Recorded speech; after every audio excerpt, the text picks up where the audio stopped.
नमस्कार, मैं डॉक्टर स्वप्निल गौतम। आज हम बात करने जा रहे हैं एचआईवी पेशेंट्स के अंदर डायबिटीज के रिस्क क्या हैं, क्या रीजन है कि एचआईवी पेशेंट्स में डायबिटीज आम लोगों से ज्यादा देखा जाता है। डेटा की बात करते हैं। 2021 के एस्टीमेट के हिसाब से सबसे ज्यादा एचआईवी प्रिवलेंस हिंदुस्तान में, इंडिया में north eastern states Mizoram, Manipur, Nagaland में देखा गया है। उसके बाद आंध्र प्रदेश, तेलंगाना, कर्नाटका। ओवरऑल जो पीपल लिविंग विद एचआईवी हैं, जिन्हें हम शॉर्ट में PLHIV कहते हैं, जो लोग एचआईवी डायग्नोसिस के साथ नॉर्मल जीवन जी रहे हैं, उनकी संख्या सबसे ज्यादा महाराष्ट्र, आंध्र प्रदेश और कर्नाटका में है। 2022 तक जो टोटल PLHIV है, people living with HIV, overall 39 million है। और इंडिया में ऑलरेडी डायबिटीज की संख्या है वो 77 मिलियन लोग हैं। और इसके अलावा 25 मिलियन प्री डायबिटिक है। और ये जितने डायबिटीज हैं, इसमें ऑलमोस्ट 50% को मालूम ही नहीं कि उनको डायबिटीज है। बहुत बार हॉस्पिटल में आने के बाद कोई दुर्घटना, बड़ी घटना होने का मालूम चलता है इनका शुगर ज्यादा है, इनको डायबिटीज है, उन्हें चेक ही नहीं किया कभी। डायबिटीज होने के कारण heart attack, brain stroke, brain के अंदर ब्लीडिंग, इसके चांसेस ऑलमोस्ट 2 से 3 गुना बढ़ जाती है। डायबिटीज की वजह से नर्व्स पे असर, न्यूरोपैथी, किडनी पर असर, किडनी फेलियर का बहुत बड़ा कारण है। पैर में अल्सर्स होना, आंखों की रोशनी पे असर होना, रेटाइनोपैथी, ये सब कॉमन चीजें हैं। पिछले 25 साल से ART ने बिल्कुल नेचुरल हिस्ट्री बदल दिया है। बहुत ही पोटेंट, बहुत ही बेहतरीन ART दवाइयां आ गई हैं। अब ART की वजह से, ART के लाभ से एक एचआईवी पेशेंट नॉर्मल जीवन जी रहा है। उसकी नियर नॉर्मल लाइफ एक्सपेक्टेंसी है, जिसके कारण अभी एचआईवी पेशेंट्स में डेथ का रीजन एड्स नहीं है। अब उनके अंदर भी जो डेथ होता है वो एक नॉर्मल पेशेंट के रीजन है, cardiovascular disease, liver disease, kidney disease या मैलिग्नेंसीज या कैंसर्स। स्टडीज ने शो किया है एक नॉर्मल एचआईवी पेशेंट को 4 टाइम्स ज्यादा रिस्क है डायबिटीज होने का एक नॉर्मल व्यक्ति जो एचआईवी नहीं है। और किन पेशेंट में ज्यादा रिस्क है? जिनमें ऑलरेडी फैमिली हिस्ट्री है, जिनकी एज 45 या उससे ज्यादा हो, जो ओबीज है, ओवरवेट है। कुछ प्रमुख सिम्टम्स होते हैं जो एचआईवी पेशेंट को पहचानना चाहिए डायबिटीज के लिए। बार बार पेशाब होना, यूरिन होना फ्रीक्वेंटली, बहुत ज्यादा प्यास लगना, भूख लगना, आंखों का धुंधला होना, blurring of vision, unexplained weight loss, बहुत वजन कम हो रहा है, पैरों में मुंगी आना, टिंगलिंग होना, सूनापन होना, नमनेस होना हाथ पैरों में। ओवरऑल एचआईवी में डायबिटीज क्यों बढ़ता है? एचआईवी एक इंफ्लेमेटरी स्टेट है, एक इन्फ्लेमेशन पूरे शरीर में रहता है। इम्यून डिस्फंक्शन है, इम्यूनिटी डिस्फंक्शन रहती है, इम्यूनिटी सही से काम नहीं करती है। इन दोनों कारण की वजह से डायबिटीज का रिस्क बढ़ जाता है। स्टडीज ने यह भी बताया है कि एचआईवी के साथ अगर हेपेटाइटिस C है तो भी डायबिटीज का रिस्क बढ़ जाता है। कुछ पुरानी दवाएं थी ART, जिसके अंदर NRTI थी, पुरानी NRTI, स्टैविडोन, डाइडाइनोसिन, जिडोवुडिन, इनके अंदर भी डायबिटीज बढ़ाने की क्षमता थी। ये दवाइयों की वजह से भी डायबिटीज बढ़ जाता था। और इसका प्रमुख रीजन था, ये पुरानी NRTI माइटोकॉन्ड्रिया का डिस्फंक्शन करती थी।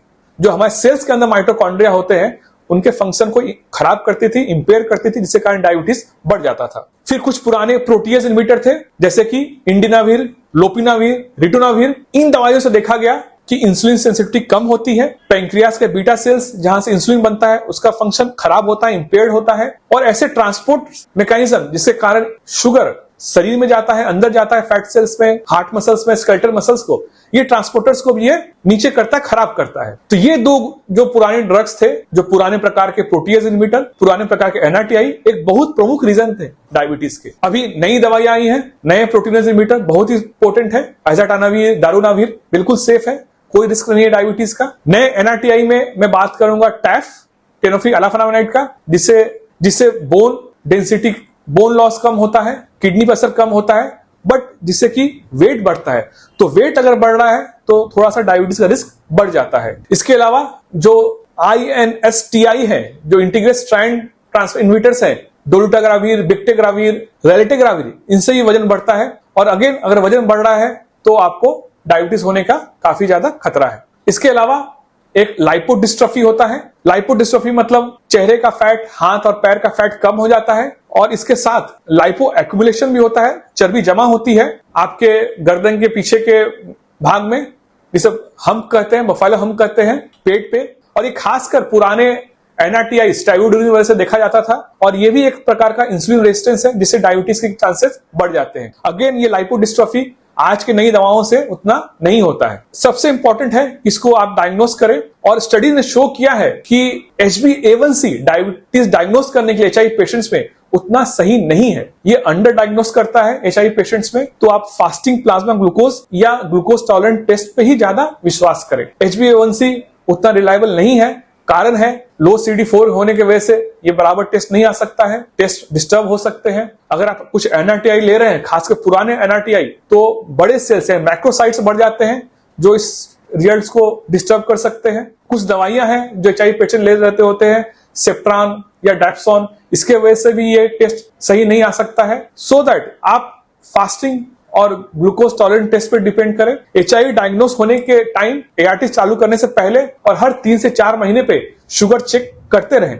तो अगर डायबिटीज की खतरा है तो क्या आपको दवा बंद कर देनी चाहिए? बिल्कुल नहीं, ये तो सोल्यूशन ही नहीं है। आप जो ART है आप बिल्कुल सही से लें, टाइम से लें, बिल्कुल बंद ना करें। डॉक्टर से डिस्कस करें, कहीं आप तो पुरानी कोई दवा तो नहीं यूज कर रहे हैं जो डायबिटीज रिस्क को बढ़ाती है। हेल्दी डाइट रखें, हफ्ते में एटलीस्ट 3 से 5 दिन एक्सरसाइज करें, 30 मिनट्स एरोबिक, कार्बोहाइड्रेट्स का कंट्रोल में रखें, मीठा वगैरह कम से कम रखें, रेगुलर फिजिकल एक्टिविटी करते रहें और डॉक्टर से डिस्कस करें और रेगुलर 3-4 महीने पे टेस्ट करते रहें। वेट को एक नॉर्मल लेवल पे मेंटेन करें। कुछ दवाइयां हैं अगर आप डायबिटीज के साथ ले रहे हैं HIV की दवा तो इंटरेक्शन हो सकता है। एग्जाम्पल के रूप में अगर डोल्टाग्राविर ले रहे हैं और साथ में मेटफॉर्मिन दवा स्टार्ट है आपको डायबिटीज के लिए, तो मेटफॉर्मिन का लेवल ये बढ़ा सकता है। डॉक्टर से डिस्कस करें। डॉक्टर्स मिस कर जाते हैं, प्लीज उनको याद दिलाएं कि सर मैं डायबिटीज भी हूं, HIV भी हूं, कोई दवा का इंटरेक्शन तो नहीं हो रहा है, आपस में कोई क्रॉस तो नहीं हो रहा है। अगर आप नेल्फिनाविर दवा ले रहे हैं, रिटोनाविर ले रहे हैं और साथ में सल्फोनाइल यूरिया दवा ले रहे हैं डायबिटीज के लिए, तो उसका लेवल कम हो सकता है। डॉक्टर से बात करें।